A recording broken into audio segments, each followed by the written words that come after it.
La semana pasada, la Cámara de Diputados aprobó la Ley de Seguridad Interior. Mi voto fue en contra, pero no basta eso. Quiero explicar las razones de por qué todo el Senado debiera votar en contra de la misma. De entrada, por la forma. El dictamen se aprobó en la comisión correspondiente en la mañana y tan solo 2 horas después estaba subiendo al pleno para que lo votaran los diputados.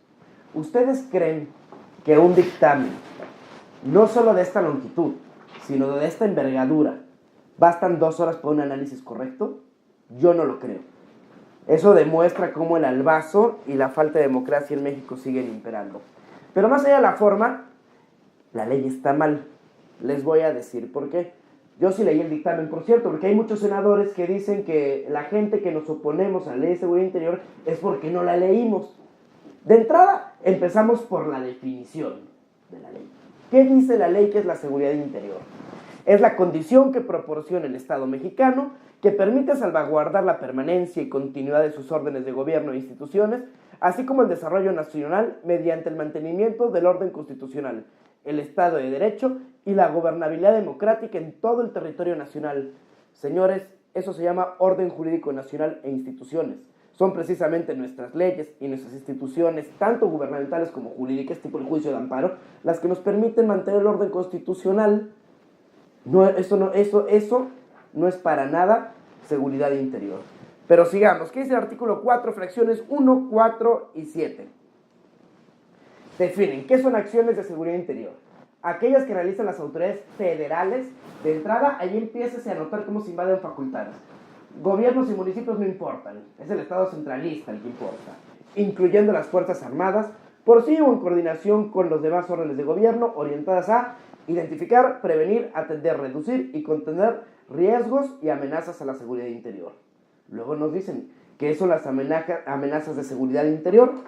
Te dicen que amenazas de seguridad interior son las que afectan los principios establecidos en el artículo 3, las contenidas en el artículo 5 de la Ley de Seguridad Nacional.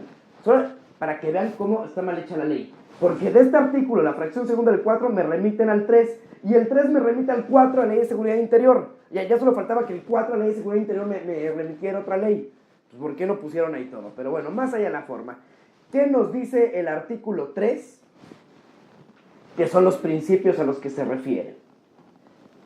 Racionalidad, oportunidad, proporcionalidad, temporalidad, subsidiariedad y gradualidad. Ah, caray. Entonces, una amenaza a la seguridad interior es la que afecta los principios que debe respetar la autoridad. Empiezan a checar cómo no cuadra el término, pero asimismo me dice que también las contenidas en el artículo 4 de la Ley de Seguridad Nacional. ¿Qué dice el artículo 4 de la Ley de Seguridad Nacional? Lo mismo, habla de los principios de legalidad, responsabilidad, respeto a los derechos fundamentales y garantías individuales y sociales. Es decir, que te dice este artículo, la fracción segunda del artículo 4, que una amenaza a la seguridad interior es la que afecta los principios por los que se debe regir la autoridad. No tiene caso, no está bien redactado. Y luego hace ya mención a los que afectan los principios contenidos en el artículo 5 de la Ley de Seguridad Nacional, y eso ya hace un poquito de más lógica, porque te habla de actos tendentes a consumir el espionaje, sabotaje, terrorismo, interferencia extranjera, delincuencia organizada, atentados contra el personal diplomático, etc. Esas son las amenazas cuando tengan su origen en territorio nacional. O las que afecten los deberes de colaboración de las entidades federativas y municipios en materia de seguridad nacional. Es decir, otra vez, invasión de facultades, quieren que gobiernos estatales y municipales se subordinen a la autoridad federal centralista. No superamos el siglo XIX para nada. Te viene ahora la distinción, vienen dos conceptos: amenaza a la seguridad nacional y riesgo a la seguridad nacional. Amenaza a la que les dije, las que afectan esos principios, que como vimos la mitad son inaplicables, y las de el quinto, la Ley de Seguridad Nacional, cuando se cometan en territorio nacional. Pero luego te habla de riesgo a la seguridad nacional y te dice situación que potencialmente puede convertirse en amenaza. Es decir, el riesgo es la amenaza de la amenaza o la cuasi amenaza. Esto es muy relevante. Más adelante voy a decir por qué. Esta es una verdadera jalada. Yo sé que no es jurídico el término, ¿no? Pero bueno, lo sigo diciendo. Entonces, para esta ley no hay un uso legítimo de la fuerza de las autoridades estatales y municipales. Otra vez, centralista, centralista, centralista. Seguimos con la aplicación obviamente corresponde al Ejecutivo Federal a través de la Secretaría de Gobernación, otra vez excluyendo a todos los órdenes y subordinándolos. Y te habla de que los actos realizados por las autoridades con motivo de la aplicación de esta ley han preservado en todo momento, sin excepción, los derechos humanos y sus garantías. Bueno, pues ya sería una jalada que por lo menos eso no reconociera. Pero este mismo artículo te dice que los casos de perturbación grave de la paz pública, cualquier otro que ponga a la sociedad en grave peligro o conflicto, así de abierto, todo es abstracto, todo es lo que el señor presidente de la República quiera, y cuya atención requiera la suspensión de derechos, se estará lo dispuesto al artículo 29. No tengo ni que decirlo porque el artículo 29 ya está en la Constitución. Pero bueno, por cierto, este punto es relevante porque en esta legislatura sí se llegó a presentar una iniciativa reglamentaria del artículo 29 constitucional. El artículo 29 constitucional de suspensión de garantías. Es en qué casos y supuestos pueden suspenderse algunos derechos fundamentales, por ejemplo, derecho de tránsito en caso de una catástrofe natural, pero por qué términos, condiciones, quién lo puede dictar y obviamente con un control del Congreso. Seguimos en esa ley, entonces mientras no tengamos una idea al respecto es arriesgadísimo pretender aplicar el artículo 29 constitucional, que no se aplica desde la Segunda Guerra Mundial. Entonces, bueno. El artículo 8 por lo menos te manifiestan de manera expresa que la protesta social no será considerada amenaza o riesgo a la seguridad nacional, por lo menos, si está bien ese artículo.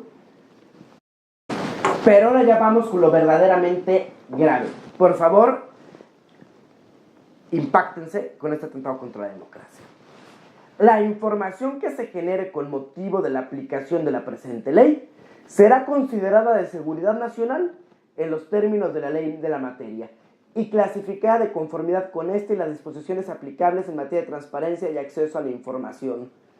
O sea, en automático, porque digan que se está aplicando esta ley de seguridad interior, va a bastar para que la información se considere de seguridad nacional.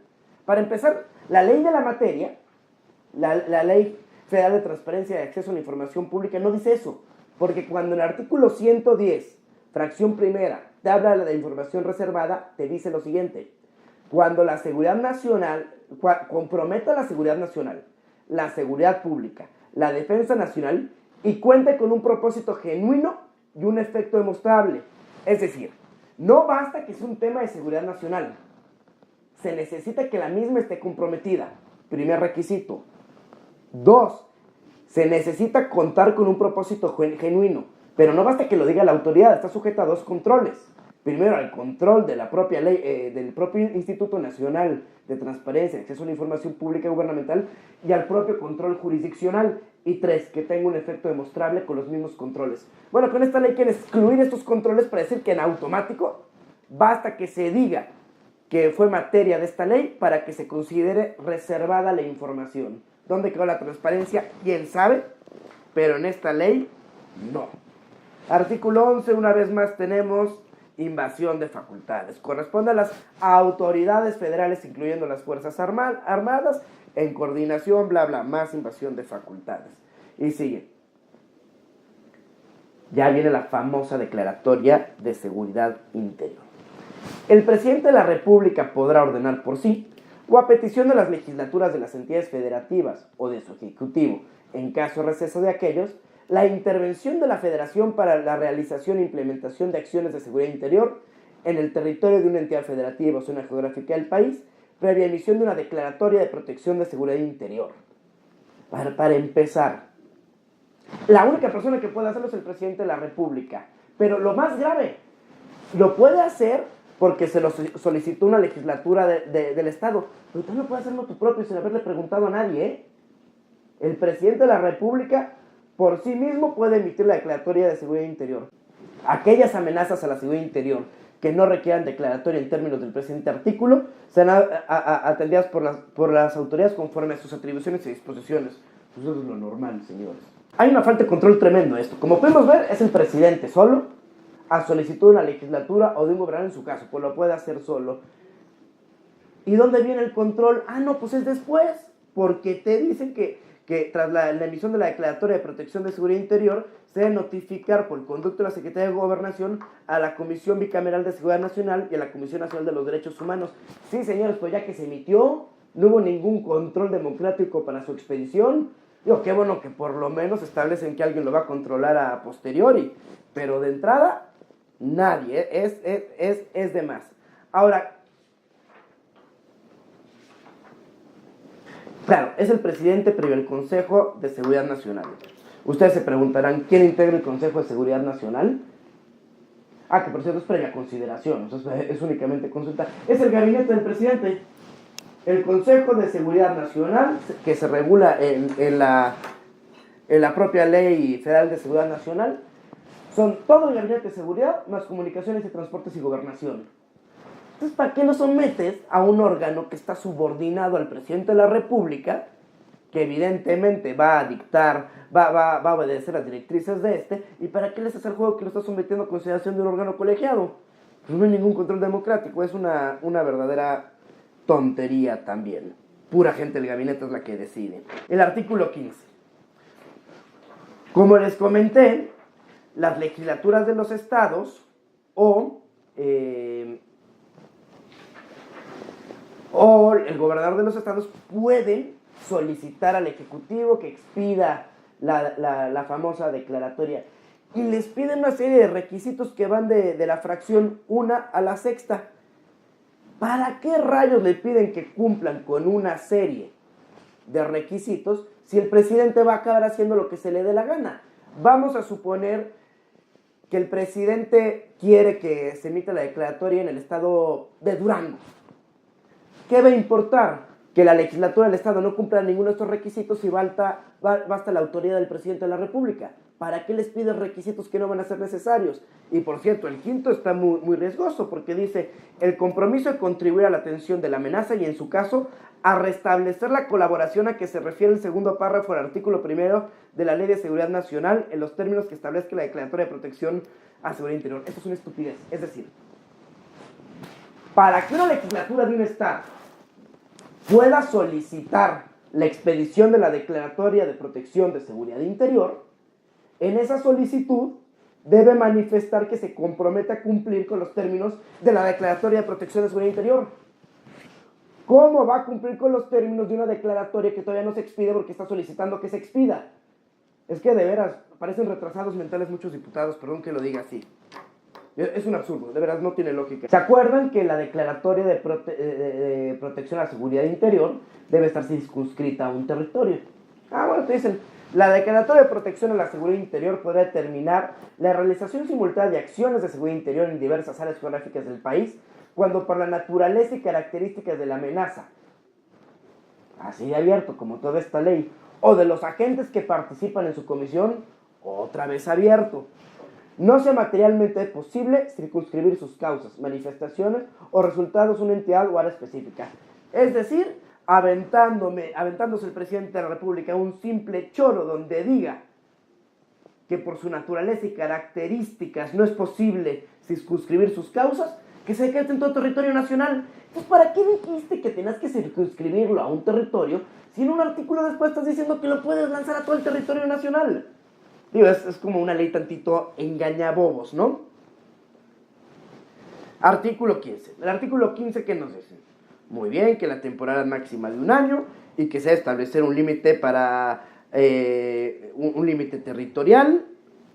Pero por el contrario, cuando te vas a la parte final, uno está muy contento por eso, dice: las condiciones y vigencias de la Declaratoria de Protección a la Seguridad Interior podrán modificarse o prorrogarse, otra vez, por acuerdo unilateral del presidente de la República, mientras subsista la amenaza a la seguridad interior que la motivó y se justifique la continuidad de las acciones de seguridad interior. Las modificaciones y prórrogas deberán notificarse y publicarse conforme a lo previsto en toda esta ley. ¿De qué te sirve que te pongan un límite temporal de 1 año si la vas a poder prorrogar indefinidamente, manifestando simplemente que las condiciones se mantienen? Es el mismo caso que el supuesto límite territorial. Pues es un artículo engañabobos. Otra joya, el artículo 16. Chéquense esto, por favor. Dice que En aquellos casos en que la amenaza a la seguridad interior representen un grave peligro a la integridad de las personas o funcionamiento de las instituciones fundamentales de gobierno, el presidente de la República podrá ordenar acciones inmediatas a las dependencias y entidades de la Administración Pública Federal, incluidas las Fuerzas Armadas y las Fuerzas Federales. Claro, debiendo emitir la declaratoria de protección de seguridad interior en el menor tiempo posible. Entonces, ¿para qué rayos establecemos un procedimiento, unas causales abiertas para emitir una declaratoria de seguridad interior si cuando el presidente diga que se estén en peligro la integridad o el funcionamiento de las instituciones y las lance sin declaratoria, diciéndose que en breve término lo tendrá que hacer? ¿Para qué pones un requisito y luego dices que ese requisito, pues el presidente no quiere, pues tampoco hace falta? Claro, nos dicen que los que estamos en contra es porque no hemos leído el dictamen. La Secretaría de Gobernación implementará esquemas de colaboración necesarios para la efectiva coordinación y ejecución de las acciones a la Declaratoria de Protección de Seguridad Interior. Es la ley la que debe establecer el esquema de colaboración. ¿Qué autoridades son competentes para qué asuntos? No puedes tú delegar esa función al secretario de Gobernación para que unilateralmente lo tome. Artículo 20. La intervención de las Fuerzas Armadas. Se supone, pues lo que nos quieren hacer ver, es que no, cuando existe una declaratoria de amenaza a la seguridad interior, no necesariamente van a entrar las Fuerzas Armadas, van a entrar las Fuerzas Federales. Y se supone que únicamente por excepción, y ya veremos que no es así, van a entrar las Fuerzas Armadas. ¿Qué te dice el artículo 20? Que intervendrán cuando las capacidades de las fuerzas federales resulten insuficientes para reducir o contener la amenaza de que se trate. ¿Otra vez supuestos? No existen. ¿Otra vez? Cuando el titular del Ejecutivo diga que entran las Fuerzas Armadas. Aquí deberían venir dos cuestiones. Una, un orden de prelación, que primero entraran las autoridades civiles, y segundo, los casos de excepción, casos concretos, no generales no abstracciones, de en qué casos van a poder entrar las fuerzas federales, las fuerzas armadas. Y viene el procedimiento. Uno, el presidente de la República va a designar un comandante de las Fuerzas Armadas. Es decir, van a subordinar a las autoridades civiles, en este caso, a un mando militar. Grave que se subordinen a autoridades civiles federales, pero más grave que autoridades con un ámbito competencial diferente, como pueden ser las entidades de la República o los municipios, también los ordenan a coordinarse. Otra vez invasión de facultades. Y el comandante designado, que ya va a ser como el jefe máximo, va a elaborar un protocolo de actuación para establecer responsabilidades y coordinación de las autoridades militares y civiles participantes. Es decir, un mando militar sin un límite legal va a tener la facultad de establecer responsabilidades a las autoridades. Grave, ¿no?